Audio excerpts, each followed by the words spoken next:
Good afternoon tenth class.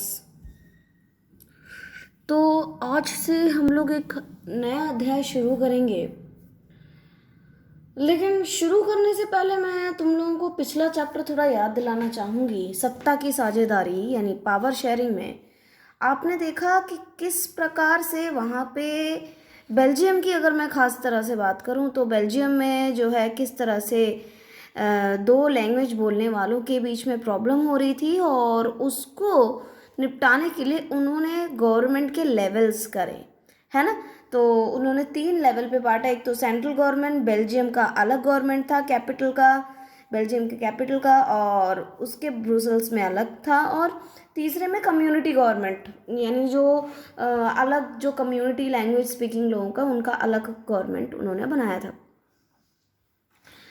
तो इसी को थोड़ा एक्सटेंशन है आपका सेकेंड चैप्टर पॉलिटिकल साइंस में, दैट इज फेडरलिज्म यानी संघवाद। संघवाद क्या है ज़रा जानने की कोशिश करते हैं।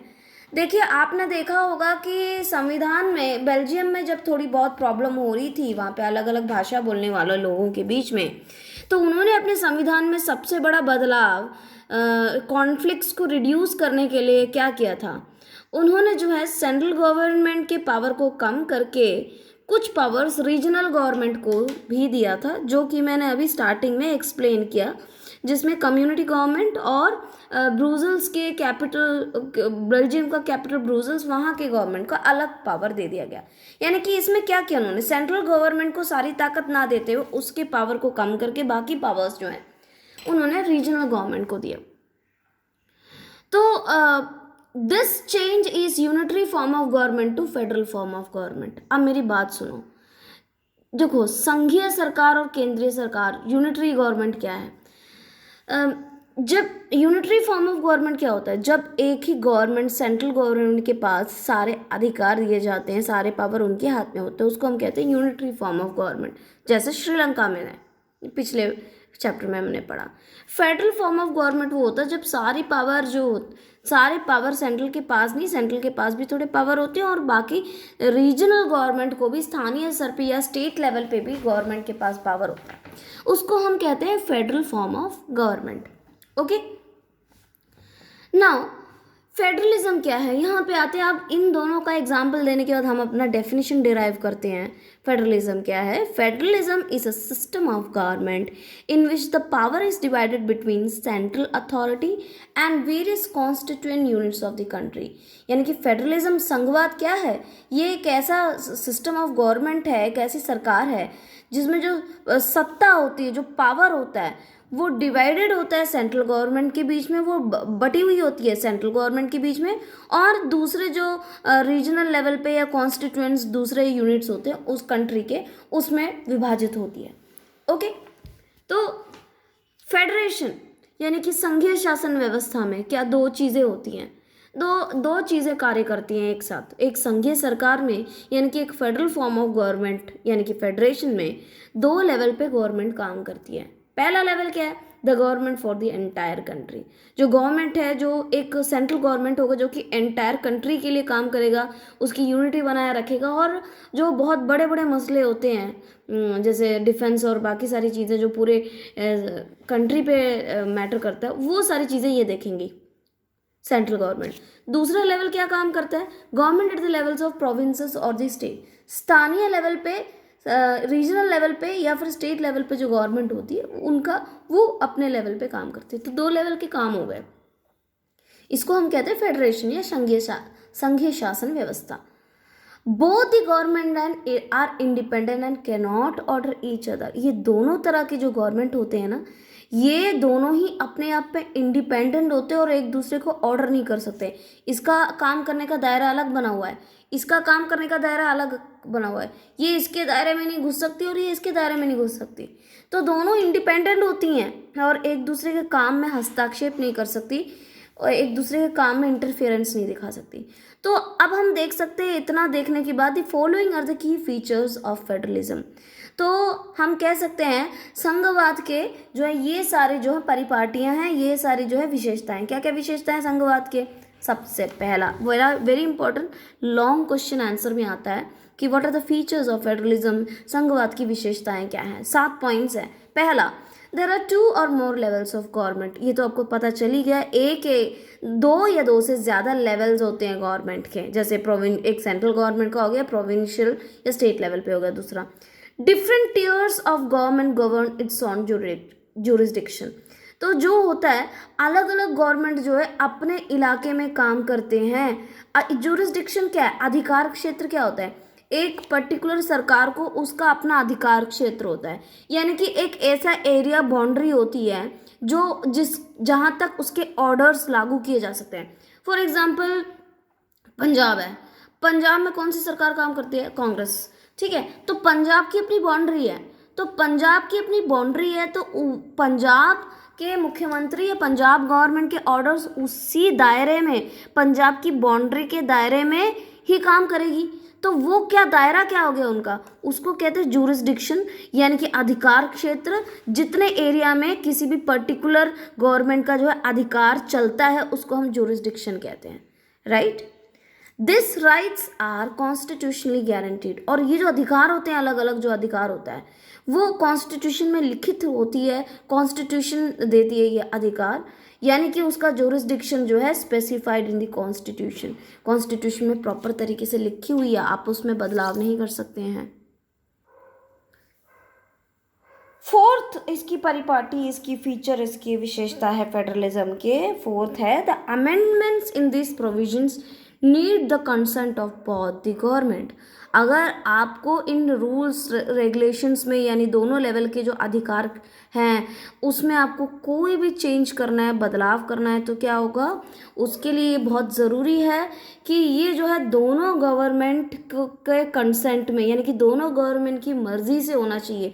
सेंट्रल गवर्नमेंट चाहे तो स्टेट गवर्नमेंट के अधिकार को छीन नहीं सकती, या स्टेट गवर्नमेंट चाहे तो सेंट्रल गवर्नमेंट के अधिकार को छीन नहीं सकती। दोनों की मर्जी से और कॉन्स्टिट्यूशन के रूल्स एंड रेगुलेशंस के अनुसार ही उसमें कोई बदलाव किए जा सकते हैं। Fifth, if disputes arise between different levels of government, the court will take decision। यानी कि अगर in by chance central government और स्टेट गवर्नमेंट या प्रोविंशियल गवर्नमेंट के बीच में कोई भी मतभेद होता है, कोई भी डिस्प्यूट की प्रॉब्लम होती है, तो कोर्ट उसमें डिसीजन लेगा, ना कि गवर्नमेंट खुद से डिसीजन लेगी। आपको पता है कई सारे हमारे इंडिया में केसेस हुए हैं जब स्टेट गवर्नमेंट के किसी बंदे ने सेंट्रल गवर्नमेंट पे जो है केस कर देते हैं, जब सेंट्रल गवर्नमेंट ने स्टेट गवर्नमेंट पे केस कर देते हैं, तो ऐसे कई सारे केस कोर्ट में जाते हैं। कई सारे सीएम और मंत्री परिषद जो विधानसभा के होते हैं वो केस करते हैं कि सेंट्रल गवर्नमेंट या गवर्नर ने ये प्रॉब्लम करी है, तो ये तो हमारे स्टेट के अधिकारों को खराब हो रहा है, तो वो केस दायर करते हैं। फिर कोर्ट में उसकी सुनवाई होती है और फिर वो अपना फैसला सुनाती है, और फैसला सुनाने के बाद फिर जो है उसमें कोई भी बदलाव होता है कि आज के बाद ऐसा नहीं करेंगे, तो कोर्ट इसमें डिसाइड करेगा। सेंट्रल और स्टेट के बीच में कोई भी परेशानी होती है तो कोर्ट उसका जो है डिसीजन लेगा। नेक्स्ट है sources of revenue for each level of government are clearly specified. जो सोर्सेस है, जो रेवेन्यू के जो सोर्सेस हैं, देखो स्टेट गवर्नमेंट का भी पैसे चाहिए चलाने के लिए, सरकार सेंट्रल गवर्नमेंट को भी पैसे चाहिए, तो उनको पैसे सरकार को कहाँ से मिलते हैं? रेवेन्यू से, टैक्स से। तो वो भी बिल्कुल डिसाइडेड है कि स्टेट गवर्नमेंट को इन जगहों से रेवेन्यू मिलेगा, सेंट्रल गवर्नमेंट को इन जगहों से रेवेन्यू मिलेगा, पैसे मिलेंगे। तो ये क्यों किया गया? ताकि दोनों फिनेंशियली इंडिपेंडेंट हो सके, पैसे के तौर पे दोनों एक दूसरे पे निर्भर ना हो। Next and the last feature is the federal system दस हैज ड्यूअल ऑब्जेक्टिव्स। तो फेडरल सरकार, संघीय सरकार के दो मेन ऑब्जेक्टिव होते हैं। पहला, to safeguard and promote unity of government, यानी कि यूनिटी ऑफ द कंट्री, यानी कि जो है आपको ऐसे नियम बनाने हैं या ऐसे काम करना है जिससे कि पूरे कंट्री को एकजुट बनाए रखे, कोई एक स्टेट दूर ना हो जाए या कट के ना चला जाए, दोनों पूरी कंट्री की यूनिटी बनाए रखनी है। और दूसरा, वहीं दूसरी ओर उन्हें ये भी देखना है अकोमोडेट रीजनल डाइवर्सिटी। इस यूनिटी के चक्कर में ये ना हो कि जो रीजनल डाइवर्सिटी है, यानी कि जो स्थानीय विविधताएं हैं, जो राज्य है उनकी जो विविधता है, उनकी जो खासियत है, उनकी जो स्पेशलिटी है, जो उनका इंडिपेंडेंस है, उसका भी ध्यान देना बहुत ही ज़्यादा ज़रूरी है। समझ में आ गई बात? फॉर एग्जाम्पल एक पंजाब के गवर्नमेंट को क्या ये पता होगा कि बंगाल की गवर्नमेंट की क्या क्या ज़रूरत है, बंगाल में रहने वाले लोगों की क्या क्या ज़रूरत है। तो ये भी चीज़ ध्यान में रखना बहुत ज़्यादा ज़रूरी है। अब अगला है द फेडरेशन और formation of federal governments are of two types. अब देखो ये जो संघीय सरकार है ये बनी कैसे है, किस तरीके से ये बनती है, या फेडरल गवर्नमेंट के बनने के दो तरीके हैं, आज हम देख लेते हैं वो दो तरीके कौन से हैं। पहला कमिंग टुगेदर फेडरेशन, यानी कि साथ आकर संघ बनाना। ओके, साथ आकर संघ बनाना, कमिंग टुगेदर यानी कि बहुत सारी चीजें साथ में आ रही है और एक चीज बना रहे हैं, है ना। इससे तो ये मतलब समझ में आया। तो ये है जब when independent states come together in their own to form bigger unit, जब बहुत सारे इंडिपेंडेंट स्टेट्स होते हैं और वो एक दिन ये डिसाइड करते हैं कि काम करते हैं हम सारे मिलके एक जो है फेडरल गवर्नमेंट बनाते हैं ताकि हम लोग और ज़्यादा स्ट्रांग हो सकें, तो उस तरह की गवर्नमेंट को हम कहते हैं संघीय, कमिंग टुगेदर फेडरेशन, यानी कि साथ आकर संघ बनाना। Example USA, Switzerland and Australia. मैं आपको एग्जाम्पल बताती हूँ। यूएसए पहले कॉलोनीज हुआ करती थी अलग अलग यूरोपियन कंट्रीज़ की। कुल मिला के आज के टाइम पे जो यूएसए आप देख रहे हैं, अमेरिका देख रहे हैं, उसमें 13 कॉलोनीज थी। जब 1861 में यूएस ने इंडिपेंडेंस किया, वॉर किया, लड़ाई करी और उसमें इंडिपेंडेंस में वो जीत गए, यूएसए को वहाँ की जो 13 कॉलोनीज थी, यूएस नहीं था उस टाइम पे, कोई यूएस नाम की कोई चीज़ ही नहीं थी, वो जो 13 कॉलोनीज थी वो आज़ाद हो गई। जैसे भारत आज़ाद हुआ अंग्रेज़ों से, वैसे ही वो अपने मदर कंट्री से आज़ाद हुई। आज़ाद होने के बाद 13 कॉलोनीज़ के लोगों ने मिलकर ये डिसाइड किया कि क्यों नहीं ये 13 कॉलोनीज़ मिलके एक बड़ी कंट्री बनाएं। तो ये 13 कॉलोनीज मिलके एक बहुत बड़ी कंट्री बन गई और उस कंट्री का नाम उन्होंने रखा यूनाइटेड स्टेट्स ऑफ अमेरिका। देख रहे हो, यूनाइटेड यानी कि साथ आ गए, स्टेट्स बहुत सारे स्टेट्स और अमेरिका बनाए, यूनाइटेड स्टेट्स ऑफ अमेरिका। ये एक उदाहरण है कमिंग टुगेदर फेडरेशन का। नेक्स्ट है होल्डिंग टुगेदर। ये देखो ये वर्ड दिख नहीं रहा है, टुगेदर है ये, फेडरेशन, यानी कि एक तो इसका प्रॉपर हिंदी मुझे आपके हिंदी के टेक्स्ट बुक में नहीं मिला, यहाँ पे आप ऐसे ही पढ़ ले, सही है। होल्डिंग टुगेदर फेडरेशन यानी कि ये सारे एक फेडरेशन ने सबको होल्ड करके रखा, सबको पकड़ के रखा है, उस तरह का फेडरेशन है, उस तरह की होल्डिंग टुगेदर संघीय सरकार होती है। इसमें क्या होता है, when a large country decides to divide its power between states and union.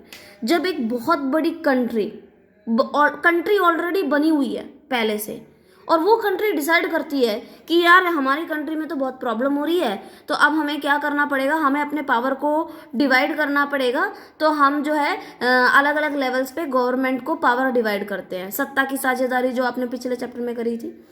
Example है इसका India, Spain and Belgium. For example India है, इंडिया पहले से एक कंट्री थी, इंडिया की सेंट्रल गवर्नमेंट एक पूरी गवर्नमेंट थी। जब ब्रिटिशर्स आज़ाद हुए थे तो एक ही गवर्नमेंट थी, ठीक है।